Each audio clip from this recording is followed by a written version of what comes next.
Hello students, welcome. இன்னைக்கு நம்ம பார்க்க போற topic unit 11 dual nature of radiation and மேட்டர்ல இருந்து ஐன்ஸ்டைன்ஸ் ஃபோட்டோ எலக்ட்ரிக் ஈக்குவேஷன்.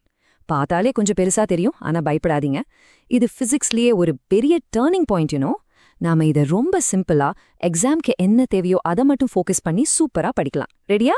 சரி, ஸ்ட்ரெயிட்டா கான்செப்ட்குள்ள போறதுக்கு முன்னாடி வாங்க ஒரு சின்ன இன்ட்ரெஸ்டிங் பசிலோட ஸ்டார்ட் பண்ணுவோம். இந்த கேள்வி உங்களுக்கே கொஞ்சம் ஆச்சரியமா இருக்கலாம், ஆனா நம்புங்க, இதுக்குள்ளதான் ஒரு பெரிய பிசிக்ஸ் சீக்ரெட்டே ஒளிஞ்சிருக்கு. கேள்வி என்னன்னா, ஏன் கொஞ்சம் ஃபெயிண்டா வர்ற யூவி லைட், அதாவது அல்ட்ரா வயலட் லைட், நம்ம ஸ்கின்ல சன்பர்னை உண்டாக்குது. ஆனா அதே நேரத்துல ரொம்ப பிரைட்டா பலபலன்னு இருக்கிற ரெட் லைட்டை வச்சாலும் ஒண்ணுமே ஆக மாட்டேங்குது. யோசிச்சு பாத்தீங்களா? இதுதான் அந்த காலத்துல சயின்டிஸ்டர் ரொம்ப குழப்புன ஒரு பெரிய மிஸ்ட்ரி. வாங்க இதோட ரீசன் என்னன்னு இப்ப பாப்போம். அந்த சன்பர்ன் பசிலுக்கு பதில் கண்டுபிடிக்கும் போது தான் தெரிஞ்சது, லைட்டா பத்தி நம்ம இத்தனை நாளா நினைச்சிட்டு இருந்த ஒரு பேசிக் ஐடியாவே தப்புன்னு. லைட்ன்றது வெறும் ஒரு அலை, அதாவது ஒரு வேவ் மட்டும் கிடையாது. அது சின்ன சின்ன எனர்ஜி பேக்கெட்ஸ். அப்படின்னா என்ன, வாங்க பார்க்கலாம். பாருங்க, பழைய வேவ் தியரி என்ன சொல்லிடுச்சுன்னா, லைட் எவ்வளோ பிரைட்டா இருக்கோ, அதாவது இன்டென்சிட்டி ஜாஸ்தியா இருந்தா வெளியே வர்ற எலக்ட்ரான்ஸ்க்கும் எனர்ஜியும் ஜாஸ்தியா இருக்கும்னு நினைச்சாங்க. ஆனா உண்மையில எக்ஸ்பெரிமெண்ட் பண்ணி பார்க்கும்போது ரிசல்ட் வேற மாதிரி இருந்துச்சு. எலக்ட்ரானோட எனர்ஜி லைட்டோட கலரை பொறுத்து தான் மாறுச்சு. கலர்னா என்ன? அதான் அதனோட ஃப்ரீக்வன்சி. இந்த விஷயத்த புதுசா வந்த ஃபோட்டான் தியரி மட்டும்தான் கரெக்டா எக்ஸ்பிளைன் பண்ணுச்சு. இன்னும் சிம்பிளா புரிஞ்சுக்கணுமா?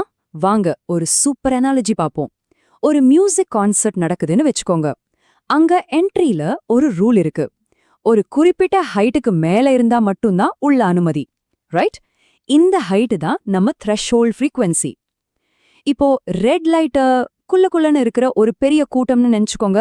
அவங்க எத்தனை பேர், 100 பேர் வந்தாலும் சரி, 1000 பேர் வந்தாலும் சரி, யாராலையும் உள்ள போக முடியாது.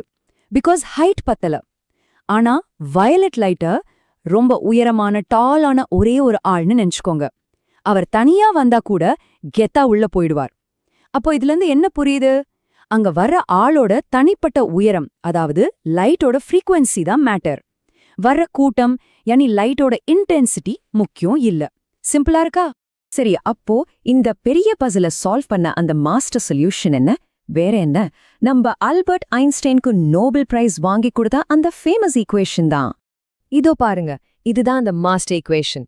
KE max = h nu - w. இந்த ஒரே ஒரு ஈக்குவேஷன் தான் இந்த முழு கான்செப்டையும் அன்லாக் பண்ண போற மாஸ்டர் கீ. எக்ஸாம்ல இது ரொம்ப ரொம்ப முக்கியம். சோ நல்லா கவனிச்சு நோட் பண்ணிக்கோங்க. ஓகே, வாங்க இந்த ஈக்குவேஷனை பீஸ் பை பீஸா பிரேக் டவுன் பண்ணி பார்ப்போம். First h nu. இது என்னன்னா, வர ஒரே ஒரு லைட் பேக்கெட், அதாவது ஒரு ஃபோட்டானோட டோட்டல் எனர்ஜி. ஓகேவா? அடுத்து W. இதுதான் ஒர்க் ஃபங்க்ஷன். சிம்பிளா சொல்லணும்னா, ஒரு எலக்ட்ரான் அந்த மெட்டலை விட்டு வெளியே வர தேவையான மினிமம் எனர்ஜி. அப்போ KE max என்ன? இதுதான் மேக்ஸிமம் கைனடிக் எனர்ஜி. அதாவது எலக்ட்ரான் வெளியே வந்ததுக்கு அப்புறம் மீதி இருக்கிற எக்ஸ்ட்ரா எனர்ஜியோட ஷும்னு பறக்கும் இல்ல, அந்த எனர்ஜி தான் இது. சரி, இப்போ இந்த மாஸ்டர் ஈக்குவேஷனை யூஸ் பண்ணி எக்ஸ்பெரிமெண்ட்ல நம்ம பார்த்த எல்லா விஷயங்களையும், அதாவது அந்த ஆப்சர்வேஷன்ஸ் எல்லாம் இப்படி கரெக்டா எக்ஸ்பிளைன் பண்ண முடியுதுன்னு பார்க்கலாம் வாங்க. இந்த ப்ராசஸோட லாஜிக் ரொம்ப சிம்பிள். ஸ்டெப் பை ஸ்டெப்பா பாருங்க. ஃபர்ஸ்ட் h nu எனர்ஜியோட ஒரு ஃபோட்டான் வருது. அது ஒரே ஒரு எலக்ட்ரானை மட்டும்தான் போய் ஹிட் பண்ணும். ஓகே, இப்போ அந்த எலக்ட்ரான் W அளவு எனர்ஜியை செலவு பண்ணி அந்த மெட்டலை விட்டு வெளியே வர ட்ரை பண்ணும். ஒருவேளை அந்த ஃபோட்டான் கொண்டு வந்த எனர்ஜி h nu தேவையான எனர்ஜி W விட ஜாஸ்தியா இருந்தா சூப்பர், எலக்ட்ரான் எஸ்கேப் ஆயிடும். மீதி இருக்கிற எனர்ஜி, அதுதான் அதோட கினெட்டிக் எனர்ஜியா மாறிடும். ஆனா ஒருவேளை h nu எனர்ஜி W விட குறைவா இருந்தா அப்போ அந்த எலக்ட்ரானால வெளியே வரவே முடியாது. அவ்வளவுதான். இது ஒரு ஆல் ஆர் நத்திங் டீல் மாதிரி தான். எனர்ஜி இருந்தா வெளியே வரும், இல்லனா வராது. இந்த சின்ன எக்ஸாம்பிள் பாத்தீங்கன்னா உங்களுக்கு பளிச்சுன்னு புரிஞ்சிடும். ஒரு மெட்டலோட ஒர்க் ஃபங்க்ஷன், அதாவது வெளியே வர தேவையான எனர்ஜி 3 எலக்ட்ரான் வோல்ட்ஸ் 3 EVன்னு வச்சுக்கோங்க. இப்போ நம்ம ரெட் லைட்டை அனுப்புறோம். அதோட ஒரு ஃபோட்டானோட எனர்ஜி சுமார 1.8 EV தான். 1.8 3 விட கம்மி. சோ நோ, எலக்ட்ரான் வெளியே வரவே வராது. ஆனா அதே இடத்துல நம்ம வயலட் லைட் அனுப்புனா அதோட ஒரு ஃபோட்டான் எனர்ஜி சுமார 3.1 EV. பாருங்க, 3.1 EV 3 விட ஜாஸ்தி. அப்போ எஸ், எலக்ட்ரான் கண்டிப்பா வெளியே வரும். Simple as that. ஓகே, எல்லாம் நல்லா தான் புரிஞ்சுக்கிட்டோம். ஆனா எக்ஸாம்ல மார்க்ஸ் எங்க தெரியுமா போகும்? நம்ம பண்ற சில காமன் மிஸ்டேக்ஸ்ல தான். இந்த சைலண்ட் கில்லர்ஸ நம்ம இப்ப பார்க்கலாம். இதுல கவனமா இருந்தாலே ஃபுல் மார்க்ஸ் வாங்கிடலாம். முதல்ல பண்ற பெரிய தப்பு இதுதான். நிறைய பேர் என்ன நினைப்பாங்கன்னா, ரொம்ப பிரைட்டான லைட்டை யூஸ் பண்ணா எலக்ட்ரான்ஸ் இன்னும் ஃபாஸ்டா, அதாவது அதிகமான கைனடிக் எனர்ஜியோட வெளியே வரும்னு நினைப்பாங்க. இது தப்பு. அப்போ உண்மை என்ன? இதோ பாருங்க, இதுதான் எக்ஸாம் சேஃப் ஃபேக்ட். லைட்டோட இன்டென்சிட்டி, அதாவது அதோட பிரைட்னஸ், வெளியே வர்ற எலக்ட்ரான்ஸோட எண்ணிக்கைய, அதாவது நம்பரை தான் அதிகமாக்கும், அதனோட ஸ்பீட இல்ல. எலக்ட்ரானோட ஸ்பீட கண்ட்ரோல் பண்றது யாரு? அது ஃப்ரீக்வன்சி, அதாவது லைட்டோட கலர் தான். புரியுதா? Intensity controls number, frequency control speed. மறந்துடாதீங்க, இதை எப்பவுமே ஞாபகம் வச்சுக்கோங்க. ஃப்ரீக்வன்சி தான் கேட் கீப்பர். இன்டென்சிட்டின்றது வெளியே வெயிட் பண்ணிட்டு இருக்கிற கூட்டம் மட்டும்தான்.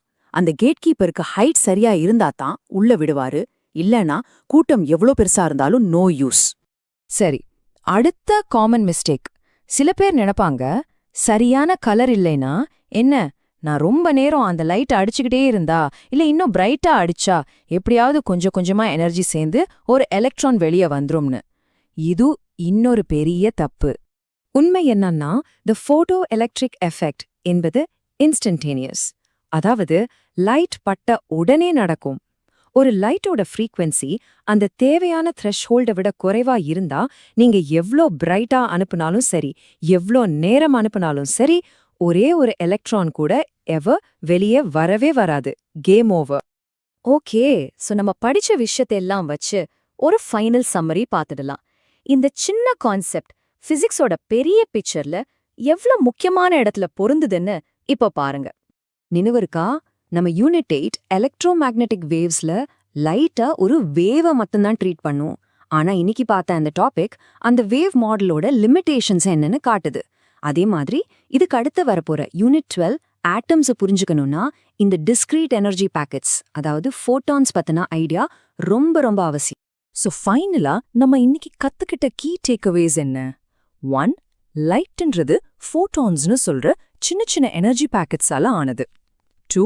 ஒரு ஃபோட்டானோட எனர்ஜி அதோட ஃப்ரீக்வன்சியை, அதாவது கலரை பொறுத்து இருக்கு, பிரைட்னஸை பொறுத்து இல்ல. 3. ஒரு ஃபோட்டானோட எனர்ஜி அந்த மெட்டலோட ஒர்க் ஃபங்க்ஷனை விட அதிகமா இருந்தா மட்டும்தான் எலக்ட்ரான் வெளியே வரும். 4. வெளியே வர எலக்ட்ரானோட மேக்ஸிமம் கினெட்டிக் எனர்ஜி என்ன? அதான் நம்ம master equation KE max = hν - W. இவ்ளோதான். சரி, நம்ம இப்போ என்ன பார்த்தோம்? லைட்டுங்கிற ஒரு வேவ் ஒரு பார்ட்டிக்கல் மாதிரி, அதாவது ஒரு பொருள் மாதிரி ஆக்ட் பண்ணுதுன்னு பார்த்தோம், ரைட்? இப்போ என் கேள்வி என்னன்னா, இதுக்கு அப்படியே ஆப்போசிட், அதாவது ஒரு பார்ட்டிக்கல் ஒரு வேவ் மாதிரி ஆக்ட் பண்ணுமா? இந்த கேள்வியோட யோசிச்சுட்டே இருங்க. நம்ம அடுத்த டாபிக்ல இதுக்கு பதில் பார்ப்போம்.